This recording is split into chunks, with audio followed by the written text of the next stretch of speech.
Agenda maaso wano ndabawo zi bed cover wano ndabawo omukyala ali wano ayina eno tumuyite habo tumuyite ki wano ndoza street yona ya habo ndabako sabuni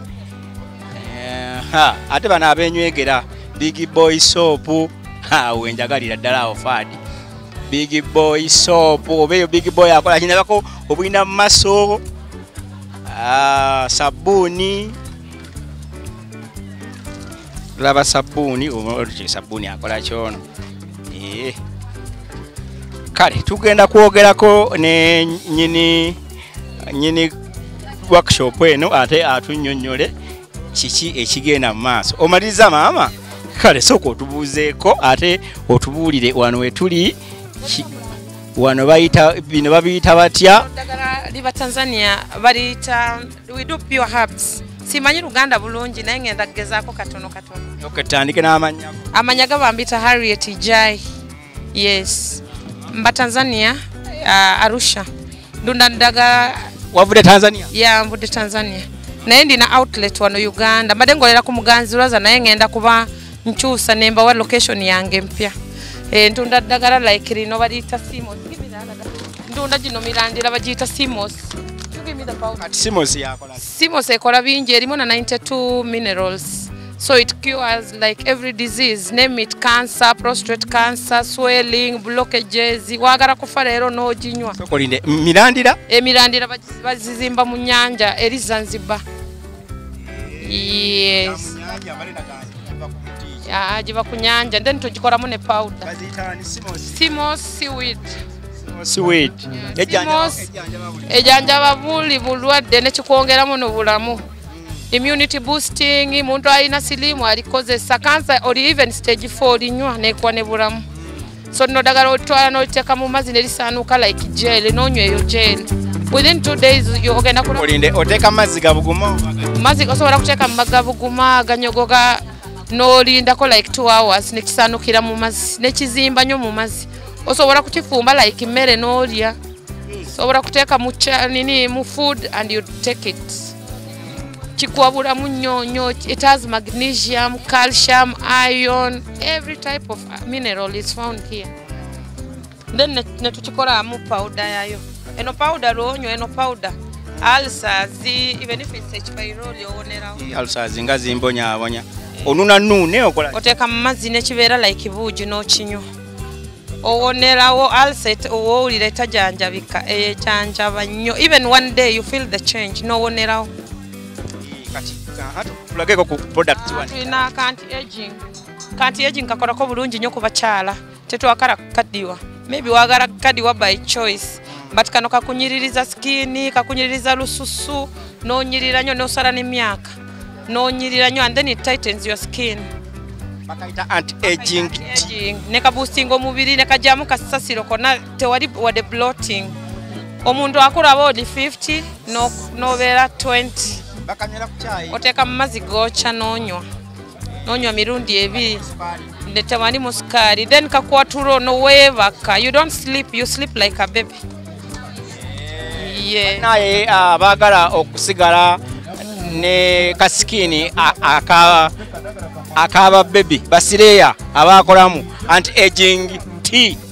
kali wano company bagita batya bakaita Amazing Herbal Medicine enamba yange ya simu ne Amazing Herbal Medicine boyina okunoonya ne Uganda musangibwa tugenda kusangibwa ku Gwanda opposite Gwanda there is another park opposite Gwanda on that new building level 3 shop number UV8 ne namba yange ya simu ngenda kuva wa nkubira simu olina any question nombuuzako 0757 57 72 86 70 yes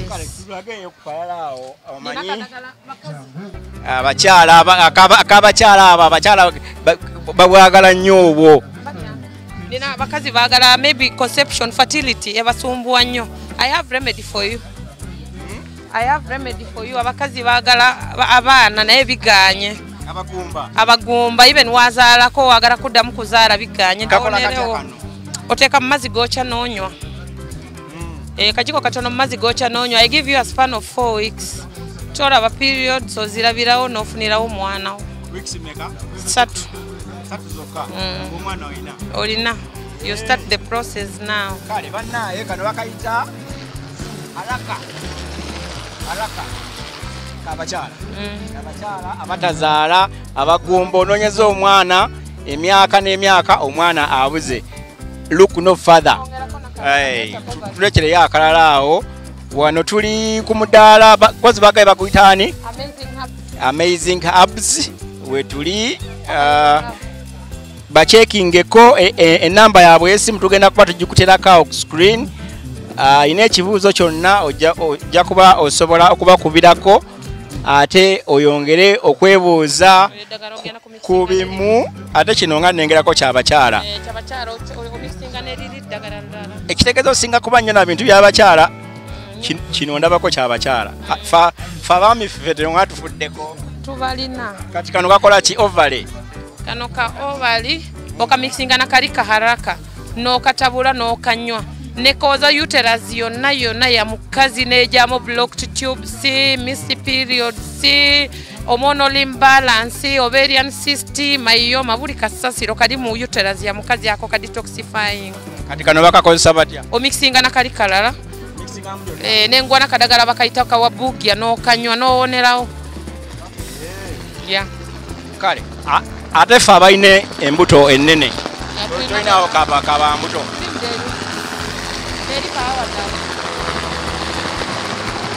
Abatulaba tuli ku mudaala wano tugezaako kunnyonnyoka sofa twakalengerako akadagala ka ulcers tulengeddeko egiri emirangira gijjanjaba buli kika kya bulwadde kati kano kadagala bakayita slimmed nakano kalala ntaddemu bintu bingi like seed of tende dates ntaddemu ashagwanda ntaddemu chamomile. So omukazi asobola kanywa omusajja asobola kanywa kajjamu all cholesterol nguwa guarantee of 4 days. Mbuto zonna this side meat cholesterol and tummy belly this side omukono munene kakuwa shape ate eri abalwadde b'emigongo dagala weerere tulage kuli abalwadde b'emigongo bannaye oli eyo olina jjajjaawo olina taatawo akaaba omugongo otuula nnyo abannaye amagezi gali wano njagala batulage kadagala k'abalwadde b'omugongo ogenze buli wamu bakubbye bakuwadde ebisipi nga olengera kati kameramaani wange omugongo atansedde mufuuyirira kyokka muvubuka muto dagala mugongo guluma dagala lirino wano lino oliteeka mu mazzi lino baliyita batya lino baliyita rashami olinywa ne lino lyanka mugongo guluma magumba arthritis joint pain swelling any problem dislocation calcium lino dagala likukolera buli kimu naye likola bulungi nnyo ku magumba nerves muscles totambula bulumi bungi lino likukulinga down noweebaka bulungi. So this type biri olinywa mu mazzi gokya naye lino osiiga kati oyiwamu otya kajiko katono noteeka mu mazzi gokya nyo tambekeemu n'onywako ku makya omaze kunywa chai na ku evening. Yes, and then lino n'omasaaginga wakuluma katandikirawo kuwonya naye si bya bbeeyi omuntu ayinza okubireereyo n'agaa Simon ayinza okuba ebintu bya bbeeyi si bya bbeeyi prices zaffe they are not fixed tusobola kuteesa tusobola kuteesa naye nga bikola naye like lino lya magumba leero lwa customer tandika nze golaba abaana banywesezza ebidagala banywesaako ne kamulali nti mponye alusazi naye zaagaana ogenda kugezako kange ngenda kuwako ka sample ogenda onywe obe ambassador ndabawo ate ebyuma yaha sokolage ku byuma ebyo faadi ndabawo ennyonyi n'ennyonyi ekola ki lino baliyita dolphin massager omuntu tasobola kutambula ali paralyzed tasobola to support himself kino massager kiriko na so you can change no massaging omugongo guluma amaguru tegatambula o massaging kino ne simulating omusaayi omuntu ali paralyzed Oteeka ku masanyalazi. Oteeka ku masanyalazi. Omala kuteeka ku masanyalazi n'obeera na massage oil tuzirina. Then bei yaffe ntono nnyo. Then kino kigenda kuba kikyo forever. Teeka just ku masanyalazi noyisa muntu wona ali paralyzed tatambula bulwadde bumutadde wansi nnyo. Osobola kukyekolera so long as you have the support. Osobola kukyekolera. Oteekako just ku masanyalazi ne stimulating ne sandika ku vibrating. Tewomubaamu kyonna. Kikuba just bukubi n'omala no changing. Osobola kuchanging. You can change like this. Yeah. Just change. Kino kyabakolamu obudde ku mulimu okooye owulira obulumi mu mugongo owulira obulumi mu magulu. Olaba kino ndeka kumanene nekikuwa ne tulo nowebaka bulungi kubanga all muscles relaxing. Kati kigenda kitambula kyokka. Kitambula kyokka. Kano bakayita massage gun. Kano ka massage gun omugongo guganye. That's likely the same work. Tulina massage gun wano bannaye ha. Kano kalimo na charge. So kano osobola kusitula n'ojja nako wano oba ogenda mu kyalo oba ogenda wa. No inserting a charger yo no charging waka. Eri like power bank. So tamba nako ngenda ku mulimu nako. So rotuka. Kano tekalina masanyalazi. Zimbadde mayina mu. Gakozese tukakozesa nnyo kubanga abantu bakaguze nnyo. So kola bwoti n'oteeka on ne ka vibrating. Olaba? Naye kano tekaba vibrating nnyo kubanga tekalimu masanyalazi. Omugongo ne guwonerawo. Kona mu maso ne buddanga ba. Tekako kano kalala bigere biganye. Omusayi tegutambulamu bulungi. Tekalimu omuliro naye osobola kulaba.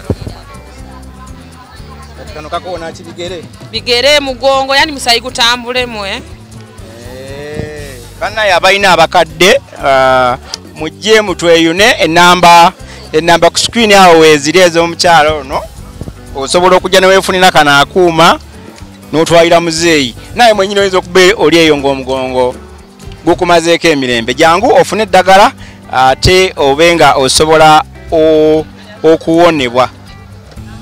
Kano kalungi nnyo. It's good for fertility. People who are trying to conceive. So kano kagenda ne kageza oteeka ku masanyalazi then noteeka ku lubuto. Kadade kano kagira ne fertility. Kagenda ne ka stimulating abdomen. Omusayi gutambule mu bulungi. So roteekako oteeka ku masanyalazi no adjusting wana. Muliro gwagala. So ne kakola ne ka stimulating abdomen, lower abdomen bantu barumizibwa nnyo cramps, abantu bagala kusala masavu, kakola ko bulungi nnyo. Naye yaffe nungi. Kale abantu bagabire enamba y'essimu omulundi ogusemba alina ekibuuzo nga oyagala okwongera okutegeera products zino eziri wano omukyalo ono agenda kuwa enamba ye ojja kuba ate osobola okumukubirako ate we omwebuuzeeko oyinza n'okuba nga olina ekibuuzo kyagala okubuuza nga kibuuzizza osobola okimugamba.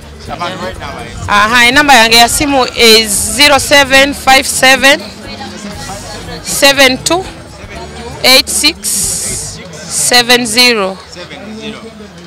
Naye musangibwa tugenda kuba kutusangibwa ku Gwanda Park opposite. There is a park there. There is a new building there. We are on level 3, shop number UV8. Ne namba yange ya simu eyo mugikubeko wagala kumbuuza ndina ddagala nyingi nnyo olwengenda kulinnyonnyola tugenda kumala nca. Naye onkubire simu olina any problem. Ongubire ndina ddagala ly'abasajja lya mu kisenge likola bulungi nnyo. Mungubire simu mwagala kwongerako mungubire simu buli kimu kyawagala kya musajja. To make your home happy, I have the solution. Naye ddagala lyange likolerawo naye toddamu kulinywa banga ya 5 days. It leaves you healthy forever. Ndina ddagala ly'abakazi lya bedroom. If you have any problem, you check me. I have the best, and you will not regret. Okay. So far tugenda kubanga tumwerekereza omukyalo nale tugendeko ewalala naye experience ebadde etya ey'omwoleso. Mwoleso tegubadde mubi nnyo kubanga products zaffe zikola batuwadde the first days we started they have come back with referrals. So we are happy. Even we wish they could increase another 1 week. Webaze kale kuba test bomukolo.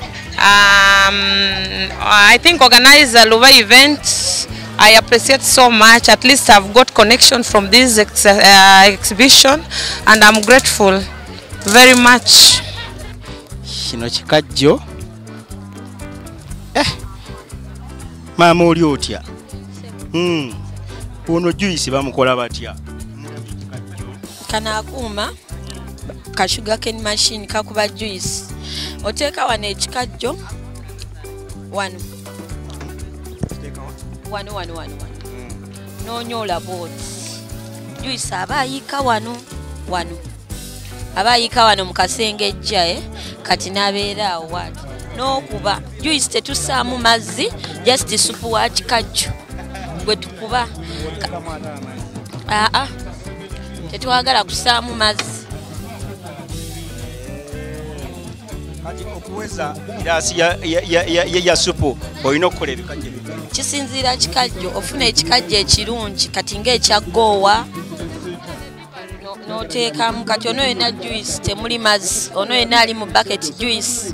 Tusobola oteekamu akaniimu, akatangawuzi, waliwo abaagalamu akalondo, ka beetroot. Juice w'ebikajjo ddagala mulungi, tusobola omuwa kwalina sukaali, asobola omuyamba. Kati kanakuuma bakatunda wao bakakolera wano waliwo bwe bakolera Kenya, waliwo obuva mu nsi z'ebweru, n'ekisinziira g'okaguzeewa n'enkwata gy'okakwata mukaza ssente.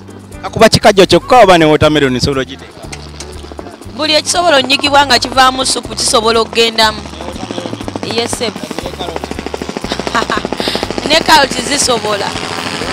Kati sofa omwoleso gutambudde gutya okuvayo mwatandika? Mwoleso tegubadde mubi, abantu bazze ne tufunamuko kasente. Batuwagidde, abantu bazze ne balaba. Webaza abatesitesi. Twebaza abategese guno omwoleso, twebaza Mukululuba okutegekera guno omwoleso, twebaza Buganda okuteekangawo guno omwoleso. Abantu ne bajja ne balaba bye twolesa, bye tukola wano ne bye tujja mu nsi endala.